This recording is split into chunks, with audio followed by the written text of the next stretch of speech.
So you're leaving behind your life and you're becoming a digital nomad. Isn't that a bit scary? Yep, a lot. I've got some tips that might help for people who are taking the plunge. So these are my tips on what you should do before becoming a digital nomad. Let's go.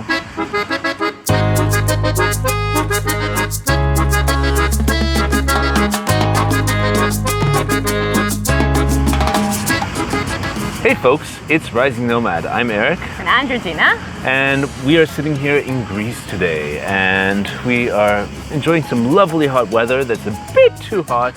And, you know, a lot of people watching this might be looking for tips on leaving behind their life and becoming a digital nomad, because this is something that lots of people want to do. And you don't know where to start.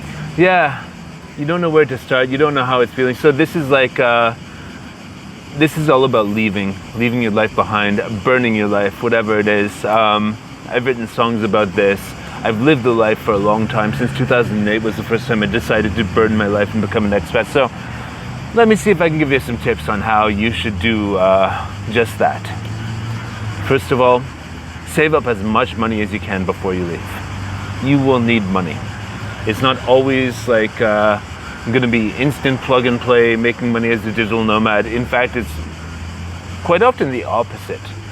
So however much money you can get in your bank account, in your pocket, before you leave, the better. So just do that. Remember, I would say maybe like save up enough to survive 6 months to 2 years or something like that. To 2 years? Yeah, why not, if you can. It might take you 2 years to figure out what you really want to do with your online career, right?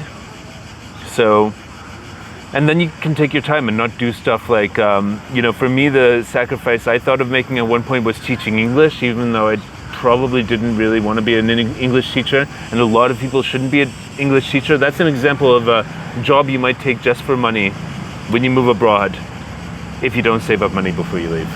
So, very important to save up money so you can launch your online career successfully and make sure you do something that you feel passionate about. Next thing is get a remote job or income or have a plan to find one. Basically, like, yeah, a remote job is great. You can do it from anywhere. But, I mean, it's become a lot more popular over the years, but it's probably better if you have that job before you leave. Or you have a plan to find one as soon as you arrive while you're still living off the runway that's provided by savings. So in 2013, I decided I was going to live in the city of Belgrade, Serbia, and I was going to work only online. And it was only a couple months before I found a job. Why? Because I had a plan.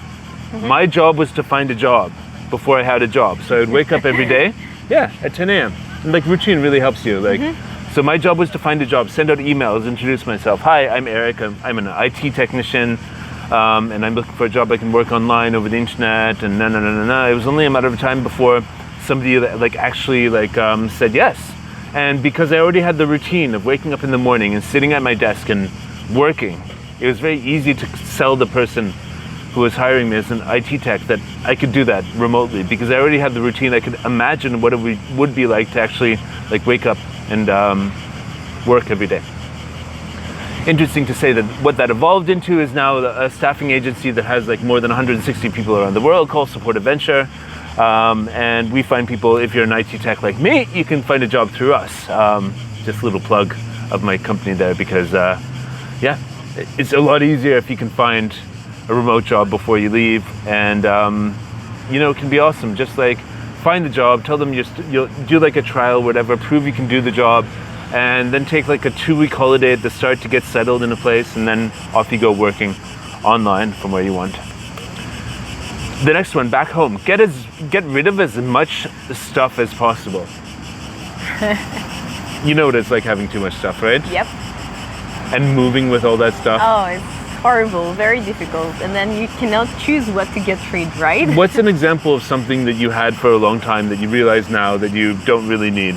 I don't know, 10 pairs of shoes. 10 pairs of shoes, very good 5 example. coats. Yeah. You just don't need all this stuff, especially when you travel all the time. Get rid of as much stuff as possible. Yeah. It'll cleansing your closet is like cleansing your soul in a certain way. Exactly, it will be much easier for you to travel and move. And yeah, leave behind as much obligation as you can. Like if you have a car back home, Definitely sell get it. rid of your car. If it's Yeah. just going to cost you money to have a car and like keep it insured at home, that's like a barrier. You'll be halfway around the world in like some random place and you'll be thinking about your car payments. Nope, get rid of that before you go. And this Same- actually will yeah. give you the opportunity to save up money Exactly. as well, like Exactly. by selling your car. So I remember when I was like 21 years old, it was like I had two choices: keep on driving a car, or sell it and go to Europe for a couple months. Guess which one I picked? yeah, I sold my I car. did the same thing when I moved to Serbia. Yeah, So yeah, just like it helps. get rid of your car, get rid of your stuff, get rid of your apartment. You don't need to rent an apartment when you're in another country unless you have lots of extra money to burn. Or even if you can't get rid of the apartment or you own a house or something like that, rent it out. Find someone else to live there. Find someone to take the burden of paying that monthly expense, taking care of the place, and that's so you can actually like be free and travel around, live in different places. That's what it's all about, folks.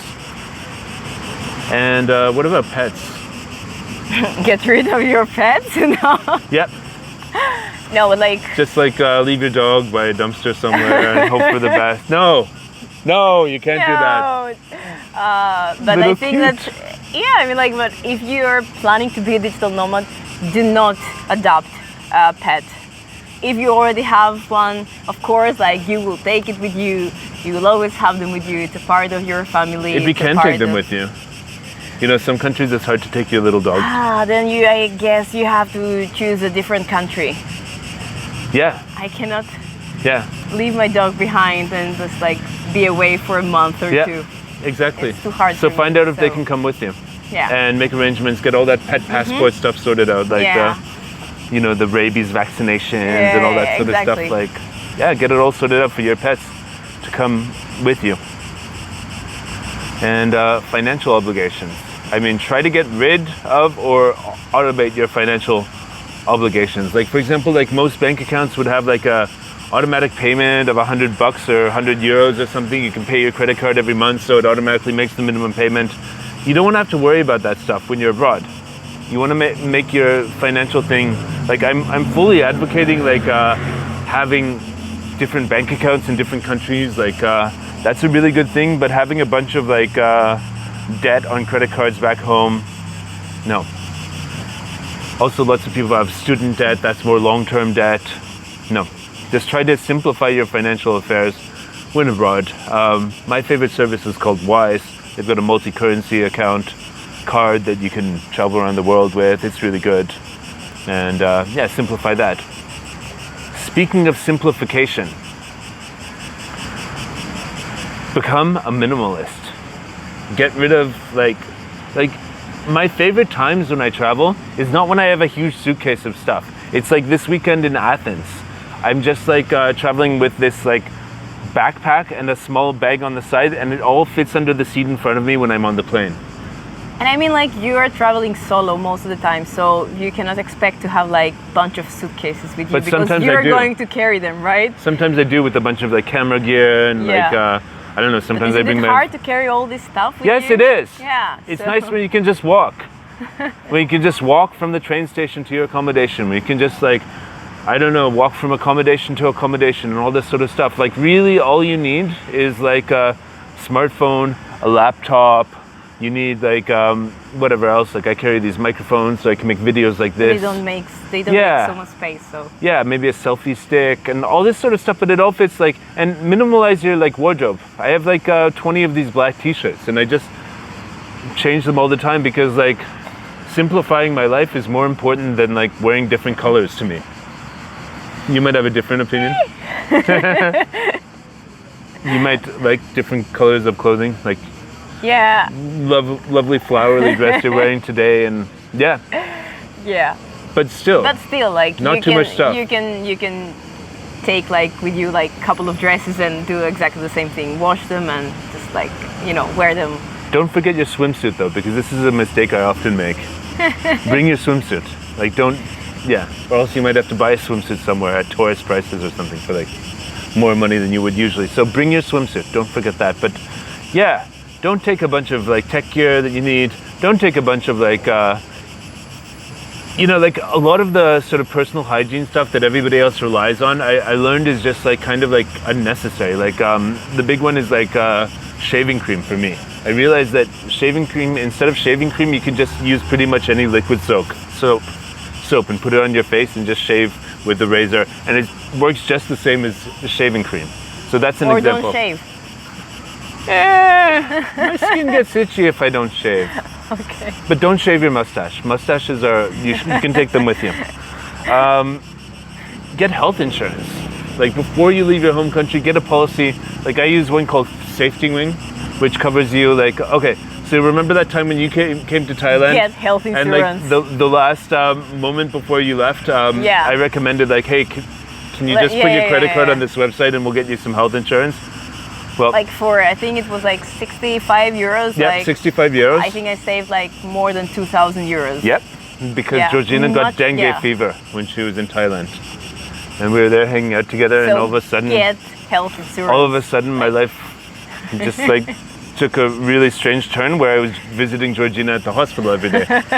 Get health insurance. Get it. Just like Safety Wing, I think is like $40 a month or something like that for most countries, and yeah. Next thing on leaving behind your life, get prepared for the reaction when you tell people that you're like burning your life back home and going abroad, and people will think that you're crazy. They will criticize you. They will criticize you. You'll be the black sheep. Yeah. But. And they won't understand what you're doing or why. But what? But you should still do it. You should still do it. Yeah. Because you can always come back. You'll be a changed person, but you can come back. If you miss home so much, you realize, hey, this travel thing isn't for me.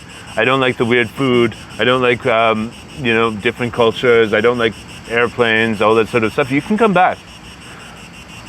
But a lot of people who don't have the courage to ever get out there and to ever sort of like break free of their culture, their friend group, their circumstances, their job and all that sort of stuff, they will criticize you because they're secretly jealous of you. And I think it's better to do something and regret it than never do it and regret it. It depends what, but yeah. Most of the time. Yeah, most of the time, yeah. Most things are like pretty like, you survive them and you, yeah. So the next thing is get the right tech before you leave. Like a 12-inch laptop like this one, really nice and great to travel with. Having a smartphone that has a really good camera, you won't regret that. Even if you have to spend like a couple $100 more dollars or euros or whatever, like get like the right tech so that you can live that minimalist tech. You don't need a separate camera. This video is being filmed on my phone right now. We're using these microphones which are external, but just like get the right tech, functional smartphone, and if you're really serious about being a digital nomad, consider having a backup one of these as well. Have a backup laptop that you can use if the screen gets smashed on your main one and stuff like that. Have a backup smartphone, and just like these things don't take up much weight, but it's like a huge difference. Like when your computer breaks, and it's like, well, good thing I have another computer here, and like, yeah, really good. Yeah. The next one, before you leave and before you burn your life, realize that things are not going to be automatically better, and do work on yourself before you leave. Do work on your psychological issues. If you're like a nervous person, do work on that. If you're a workaholic, insecure, workaholic. If you have an addiction, anything like that, just sort of like do work on it before you leave, because there's like the problems are going to come with you, folks. So just prepare yourself for, you will go through a honeymoon period where everything seems amazing, but after that, your problems will resurface in your new life as a digital nomad. And the best time to start working on anything that you have is not later, it's now. A lot of people have been avoiding working on their traumas for a lot of their life and stuff like that, pretending that their problems don't exist and stuff like that. And well, you might be able to start making a dent in those problems now, and you might,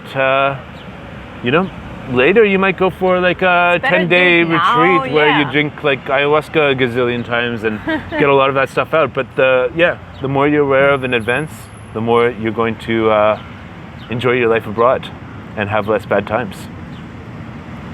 mentally prepare yourself to rely on yourself. Me as a digital nomad, I don't always have like the company of someone like Georgina or my other friends, like the people I work with and stuff like that. A lot of the time I'm just alone as a gringo in a foreign country, and I have to rely on myself. Now over the years I've become a lot better at this, but yeah, I don't know. It can be a lonely journey out there, and just get used to being with yourself and supporting yourself emotionally. That's what you mentioned about being insecure. It's like, experience builds confidence, and just imagine yourself becoming a more confident version of yourself, a more successful, reliant version of yourself, and basically like start laying the groundwork for that before you leave. Also, routine while traveling. Do you find it hard to keep your routine when you're traveling on the road? Yeah. Yeah. I find it hard to keep my routine even like when I'm in the same place. Yeah. So it's even harder. Like when for example, you want to travel the world, you're not going to be able to go to the same gym every day.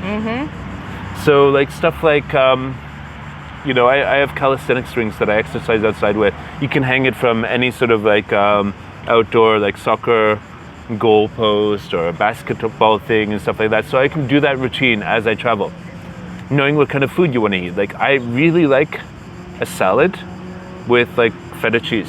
That's like one of my main things, and usually you can get something like that if you shop around wherever you're at. So that's what I eat during the week, and having the routine. Yeah, on the weekend you can go off and be a monster and do whatever, drink whatever, eat whatever, and all that sort of stuff. It's the weekend now. It's Saturday while we're filming this. I'll try some stuff I normally wouldn't eat during the week, but what's really important for me is like having a routine that involves yoga that I do online with Georgina, wherever I am. I've done it from Mexico, from Thailand, from Colombia, all this sort of stuff. And also like, having a diet, having like a drinking coffee in the morning routine, having a way that you sort of like plan your day, what work you need to do and all that sort of stuff. Have that all envisioned so that you'll go through periods of like adjustment and traveling and trying out new food, new places, arriving in a place, but assuming that you want to get good work done as a digital nomad, you have to have a routine, and you need to be stable in that routine, because humans and work, we thrive on routine. So no 2 days are alike, but your job when traveling should be to make them as alike as possible so you can get great work done. And do it. And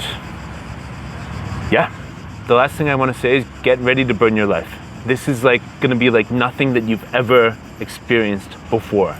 Living life on the road, not knowing when you're coming back, buying a one-way ticket and ending up on the other side of the planet. It's going to really like make everything that you've done before seem like something like so distant in the past. And it's an amazing thing. And just imagine a ritual of burning your life. Like I had this music video that I made called Burn My Life, which was about this moment of becoming an expat, of like leaving home. And what we did for the music video is burned a bunch of my old photos from growing up in Canada and stuff like that, and just... But if this sounds very scary to you, I think you have the safety that you can always go home, right? You can always go home. But get ready to have a clean break. Burn your life. And remember, when you're getting ready to leave, when you're getting ready to getting rid of all your stuff, that's super like sentimental and stressful and stuff like that, and like saying goodbye to all your friends, not knowing what it's going to be like in the new place, and getting ready to change and become a different person, all that sort of stuff. It's all very scary and stressful. The process of burning your life, all very cathartic in a way. You feel like you're taking a risk, but then the hardest part, I guarantee you, is getting to the airport. And then your adventure starts, and right? then your adventure and starts. You forget about everything. You forget about everything. You cannot get on the wait plane to explore. and you start the new chapter of your life. So congratulations if you've made the decision to get out there and go and check out some new styles of being for you on the inside, your inner person, and whatever you discover in the world outwardly. And let us know how it feels. Let us know. Yeah, write in the comments, like, have you done this before as a digital nomad? What was something you wish you did before you left, and all this sort of stuff. And yeah, subscribe to our channel if you like content like this. And we're a community of people all around the world who really love travel and the digital nomad remote life, expat lifestyle. So yep, we have a community Facebook group in the description. So you can catch us there, chat with us there, and otherwise subscribe, and we'll see you in the next video. Bye everybody. Ciao.